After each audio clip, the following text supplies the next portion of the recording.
Radio, Rahim, with Eddie Hearn in Las Vegas. I can't tell which side of the pond is yours and mine at this stage. We just seem to keep meeting for big fights. This is no different. But I think the third fight here has a little bit different energy than the first two. Can you talk to me about what it's been like fight week and the build-up to this fight, how it may have differed from 1 and 2?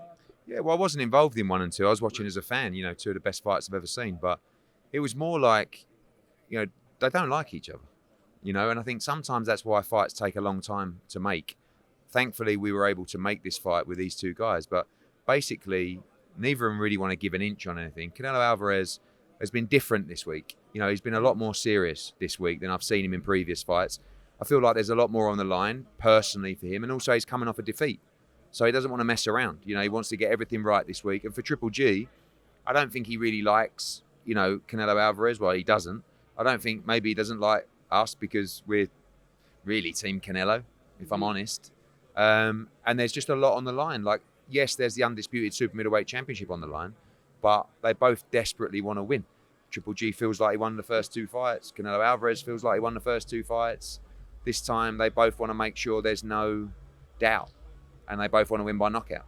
Well, to my point, I know you weren't involved in the first 2, but when fighters have history like that and you come into the third, it seems as though what the history between them, they're wearing on their sleeve. As you talked about Canelo, he seems not angry, but in a way more focused on Triple G as a person than he has been on other fighters. He doesn't like what Triple G's been saying about him. And I think what he doesn't like even more is that Triple G won't say it in the press conferences and to his face. He says it in interviews, right? And I get that because Triple G also feels like he should behave in a certain way publicly and, but I like him just to be real and raw and just tell each other the truth, which is they don't like each other. Canelo does that. Canelo says, I don't believe he's the man that he makes out that he is. Has that been your experience? You put this fight together. Is Triple G one guy in front of the camera and different behind the scenes? I've seen the things that he said, and I'm trying to get him to say that up here. He's definitely said them. I've seen it and I've heard it, but I get on well with Triple G. He's been an unbelievable ambassador and he's an icon of our generation of boxing. Gabe Rosado made a good point up there where he said Canelo's got to control his emotions in this fight because there was an interview yesterday where Canelo Alvarez said, I'm getting bored of the head-to-heads because I just want to rip his head off. You never really heard him say anything like that before, have you? Do you know what I mean? Right. So and he's saying, I'm going for the knockout from the first bell. Now, we all know that the way that he chose to fight the second fight was extremely aggressive. It surprised a lot of people. He came out on the front foot. He pushed Gennady Golovkin back. I believe he will do exactly the same in this fight. And if he does, it will be an absolute war. And I don't think this fight will go 12 rounds because Gennady's not going to take a backward step. They're going to meet in the middle and they're going to go at it from the first bell. And as we've said, funny enough, Triple G, who would seem to have the most resentment about the first 2 fights, at least how they came out, is all smiles. Yeah. He's, very affable in front of the camera, seems easy. Maybe he's trying to, wind Canelo Alvarez up a little bit. I think Canelo wants him to say stuff to him. And Triple G's going, I don't know what you mean. What's the matter? So, I would love that for the promotion, him to say it. But I think, as well, he wants Canelo to lose his emotion going into this fight. When you fight off emotion, it's not a good idea. But Canelo's very experienced as well. He also knows that Triple G is an outstanding fighter. And these guys have shared 24 rounds together. So they're incredibly experienced. And you having a hand in guiding Triple G's career on the DAZN deal and making this fight, is that not a conflict of interest? Like you've admitted you're Team Canelo. I don't represent Gennady Golovkin. I have an agreement with Canelo Alvarez. And obviously this fight, we made an offer to to Triple G via DAZN. So I've worked with him in the past. And look, the reason that my loyalty is towards Canelo Alvarez is because when I worked with Gennady Golovkin, we didn't work in the same capacity that I work with Canelo. I've got to know Canelo very well over the last couple of years. I have a personal relationship with him. I think he's an amazing fighter and a great guy. And I like Triple G as well, but I'm not the guy to just pretend and say, oh yeah, and go over to Gennady and say, hey mate, I'm Team Gennady. Oh no, I'm Team Canelo. I have to be honest, and I have a closer relationship with Canelo Alvarez.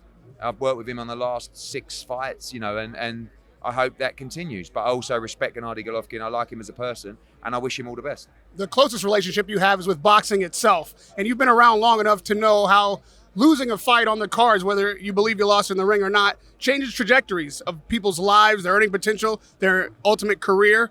Certainly Triple G certainly feels like he's been a victim of that. Like Canelo is getting the accolades and the rewards and the benefits of a fight that he feels he should have won on the cards. When you're dealing with a fighter like that, knowing what boxing is, do you feel Triple G might have a point there? Does that motivate him in a different way for this fight that might overcome his age? I mean, certainly both fights were very close, and we know that. But also at the same time, Gennady Golovkin feels like he won those two fights. Canelo Alvarez feels like he won those fights. But ultimately, it's irrelevant now. The third fight is upon us, and both of them want to make sure they're triumphant on Saturday. But how might Triple G's career and trajectory have been different had he gotten to retain his titles? Maybe, but sometimes decisions go your way, sometimes they don't. I mean, one thing's for sure, there were no robberies in those fights. I feel like Canelo Alvarez won the second fight. I thought the first fight was very, very close, could have gone either way. But at the end of the day, those fights, sometimes, when you're in an arena and it's full of Mexican Canelo Alvarez fights, if it's on a knife edge, he'll get the decision. It's just the way boxing goes. But both fights were very close. Would they have changed the trajectory? I don't know. There would have been a second fight. There might have been a trilogy sooner, but you can't, people say, one thing that I don't agree with is when people say, Canelo Alvarez has been waiting, like sitting out for the rematch. Look who he's boxed. He went and unified the super middleweight division in 1 year. And the real reason this trilogy didn't happen earlier was because of the pandemic. They'd already agreed to make that fight, but all of a sudden crowds had gone, the money had changed, and it never got together. But I'm glad it has now. Boxing is notorious for not getting the fights we want when we want them. There's two heavyweight fights now that seem to be possibly on the cusp that I don't think anybody would have imagined maybe 3 months ago would be a reality that we'd be looking at. Obviously, first we'll talk Joshua and possibly Fury. If that fight is agreed to, as it's been reported in the press across the world, is that a fight that happens this year? Yeah. And I know you as a promoter are going to make the deal that your fighter wants, but you as a friend, is that the best fight next for Anthony Joshua? Probably not. I mean, I think that if we were honest and we had our plan already in place following the defeat, which was to come back in December with a top 15 guy, have a couple of fights, get some wins, get the confidence, gel with a training team. But also Anthony is a guy who has wanted to fight Tyson Fury for a long time. And he sees this as the opportunity, maybe his only opportunity to ever fight him. So he thought about it very carefully and he wanted to take the challenge. The training team were comfortable with that. The management team were comfortable with that. I'm comfortable with that if he is and the whole team are. And it's a tough decision because it's not ideal coming off a defeat, fighting Tyson Fury. But he's signed to fight him before and he's wanted to fight him for such a long time that this was the opportunity that was put to him. Whether it was real, whether it was a bluff, whatever it was. But we took the bait.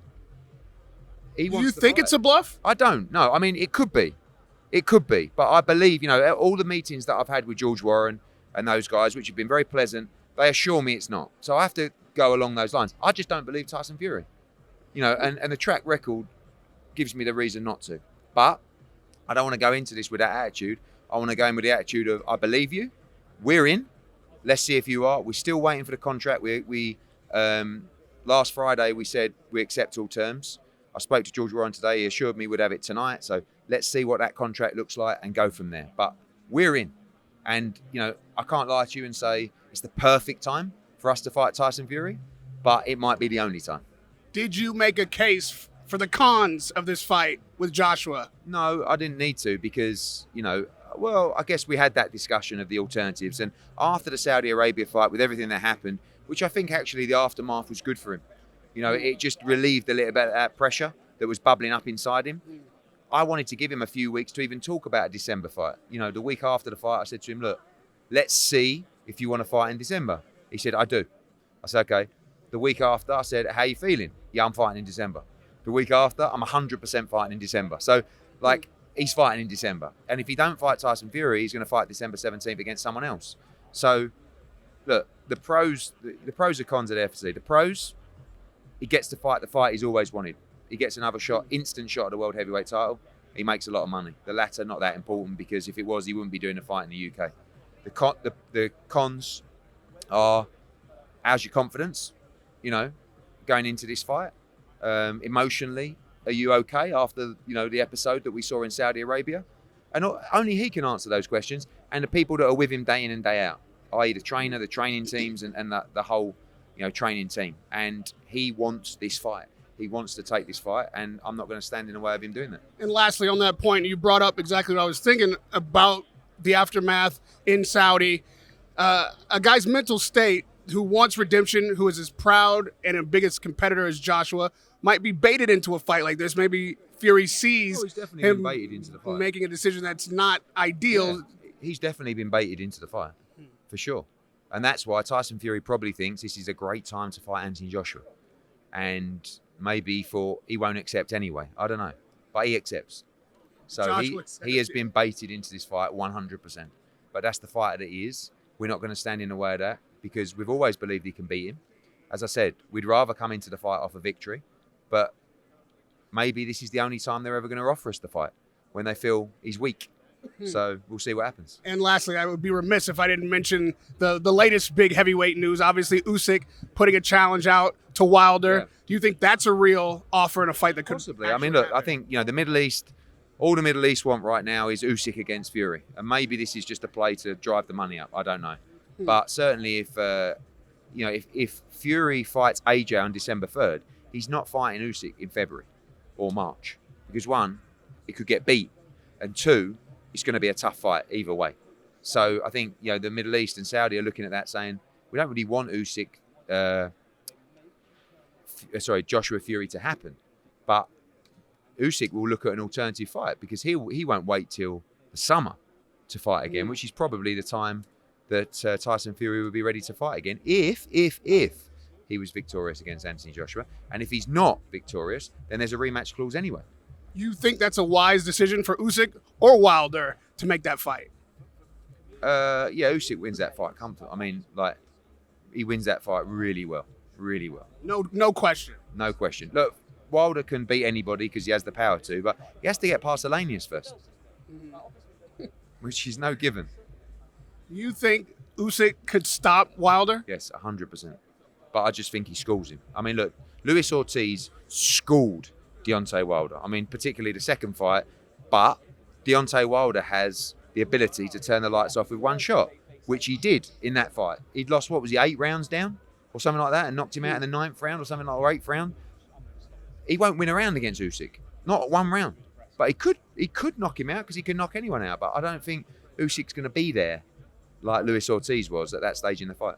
And lastly, there's no way you take Joshua and Fury anywhere but England, right? No, that's where the fight will take place, if it takes place December 3rd in Millennium Stadium. Millennium Stadium. Well, I hope to be there, and I hope to be in Saudi sometime next year for an undisputed heavyweight championship fight. Radio Rahim with Eddie Hearn.